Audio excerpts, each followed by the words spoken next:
Bonjour à tous, une nouvelle vidéo aujourd'hui dans la série Les outils Hibou. Ça faisait un petit bout de temps, mais on a lancé il y a quelques semaines une nouvelle catégorie sur notre site, l'onglet Bourse, qui donne accès à 60 000 cotations, enfin des données quantitatives sur 60 000 valeurs. Alors il y a bien sûr des actions cotées, mais également des devises, des indices ou des matières premières.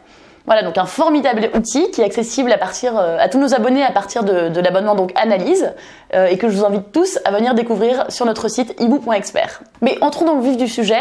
Comment fonctionne donc ce nouvel onglet Bourse? Eh ben, on y va tout de suite avec l'exemple de Dassault Systèmes, qui est une valeur technologique que vous connaissez sans doute, l'une de nos plus belles sociétés françaises. Donc voilà, regardons un peu comment ça se passe sur cet onglet Bourse. Alors, comment s'organise cette fameuse fiche bourse pour Dassault Systèmes? Eh bien, vous le voyez en haut, on a bien sûr le nom de la valeur. Ensuite, le code ISIN.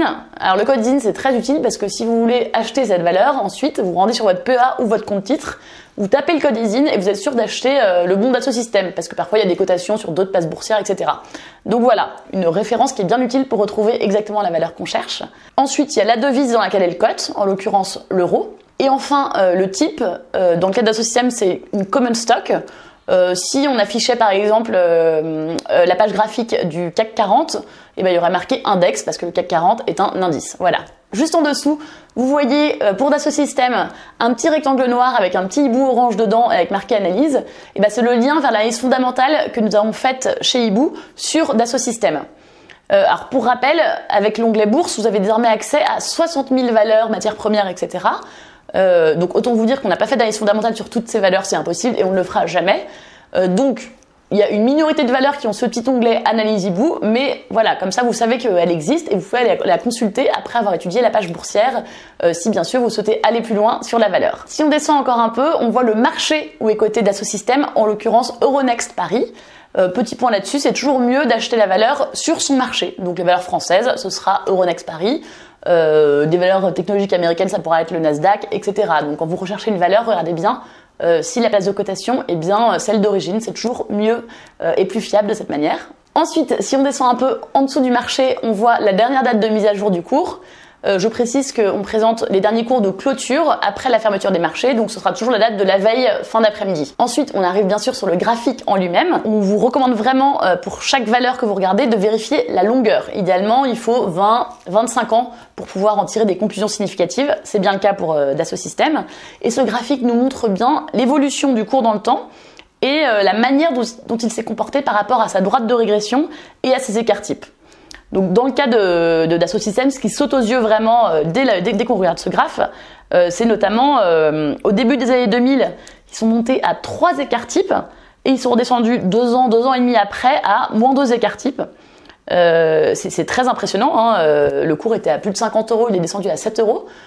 C'est divisé par 7 en très peu de temps finalement. Et donc ça, on le voit vraiment au premier coup d'œil.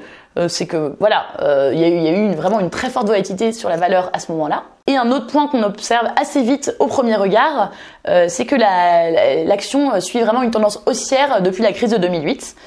Et voilà, et aujourd'hui, elle arrive à environ un écart type au-dessus de sa droite de régression. Donc voilà ce qu'on voit rien qu'avec ce graphique. Mais on a beaucoup plus d'informations et voilà, on va descendre un peu en dessous pour voir tout ce que cette page graphique peut nous apporter. On voit bien sûr d'abord le dernier cours de clôture dont on parlait, donc mis à jour la veille au soir. Première partie, la distance du cours par rapport à la droite de régression.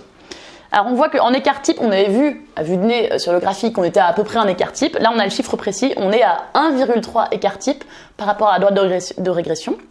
Et ensuite en pourcent, moins 40%. Concrètement, ça veut dire quoi? Ça veut dire que là, la droite de régression, elle est à peu près à 100 € pour Dassault Systèmes et que le cours est à 171 €.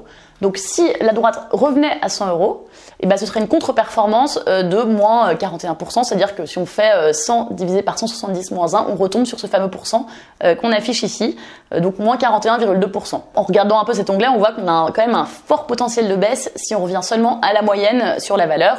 C'est un petit warning qui nous dit attention, c'est peut-être pas le meilleur moment pour acheter. On arrive à la partie suivante, la performance moyenne annuelle. Alors, on voit déjà ce premier chiffre, l'historique de la droite de régression, 10,4%. Et bien, qu'est-ce que ça veut dire? Ça veut dire que pour l'investisseur, historiquement, à dividende inclus, la valeur a progressé de 10,4% par an, ce qui est très très honorable hein, sur ces 25 dernières années. Alors bien sûr, la droite de régression ne prédit pas l'avenir, hein, c'est pas ce qu'on est en train de dire, mais c'est vrai que là on a un historique de 25 ans et que souvent pour la plupart des sociétés, sur une période aussi longue, la rentabilité, elle reste à peu près stable en fondamental dans la durée. Alors bien sûr, on a montré ça dans d'autres vidéos, il y a des contre-exemples, donc ce n'est pas toujours vrai, c'est pour ça qu'il faut toujours faire une étude fondamentale de la valeur pour voir si on peut vraiment prolonger cette droite de régression. Mais voilà, on considère dans le cadre d'Asso Systèmes que c'est assez fiable parce que on a bien étudié la valeur, on la connaît et on peut donc se baser sur cette droite de régression. Et donc, si on la prolonge, ça nous amène au chiffre d'après. Et le potentiel du cours à 5 ans, s'il rejoint la droite de régression, il est très légèrement négatif, moins 0,7%. Là encore, c'est pas un très bon signal. Et à 10 ans, c'est un peu mieux, 4,7%. Et bien, quels sont ces chiffres et qu'est-ce que ça veut dire? C'est tout simple. Si on regarde aujourd'hui la droite de régression qui est à peu près à 100 €, et si on la multiplie chaque année par 1 plus 10,4%, donc ça nous fait 100 € fois 1 plus 10,4% à la puissance 5, on obtient donc notre prix à 5 ans qui est de 165 € et à 10 ans qui est de 270 €. Et 165 € dans 5 ans par rapport au cours actuel qui est à 170 €, ça fait une performance qui est négative. Vous aurez perdu de l'argent dans 5 ans. Bien sûr, c'est pas systématique, il y a des creux, des hauts, etc. Mais en moyenne, vous risquez de perdre de l'argent dans 5 ans parce que vous n'aurez pas retrouvé le cours élevé auquel vous avez acheté aujourd'hui. À 10 ans, en revanche, on est à plus 4,7% avec un cours qui pourra donc atteindre les 270 €. Donc là voilà, ça vaut plus la peine de considérer l'investissement, même si plus 4,7% par an, c'est pas forcément la performance la plus folle qui soit. Qu'est-ce qu'ils nous montrent ces deux potentiels à 5 ans et à 10 ans, ces deux chiffres? En fait, ils sont la conjonction de la pente de la droite qui à 10%, on l'a vu, combinée avec, dans le cas de l'Asso Systèmes, le dégonflement de la surcote actuelle. Donc ça fait deux moteurs, un qui est positif, la pente de la droite, et dans le cas de l'Asso Systèmes, un moteur négatif qui est le dégonflement de la surcote et qui explique que ce chiffre à 5 ans soit négatif. Et à 10 ans qu'il soit positif, mais pas très très positif non plus comparé à d'autres investissements.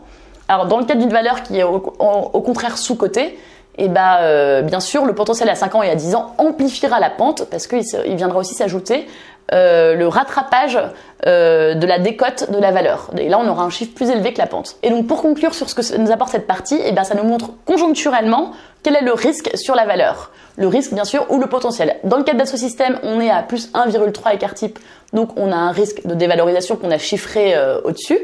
Et dans le cas d'une valeur qui serait décotée, au contraire, ça nous montrerait le potentiel de performance conjoncturelle, là encore, donc c'est lié vraiment à l'instant présent, au cours actuel. Demain, ce ne sera peut-être pas la même histoire. Et on arrive maintenant à la dernière partie de cette page graphique, qui est la partie volatilité, et qui pour le coup montre un risque qui est plus structurel. Qu'est-ce que ça nous montre? Ça nous montre la taille de l'écart type par rapport à la dernière valeur de la droite de régression. Ici, on voit qu'il est de plus 50%, 50,3% pour être précis. Et en comparaison en dessous, on a la taille de l'écart type de l'indice auquel appartient l'Asso Systèmes. Donc ici, c'est Europe Stoxx 600 par rapport à sa note de régression qui est lui de plus 29,1%. Et donc on voit que d'Asso Systèmes, un écart type plus important que l'indice auquel il appartient.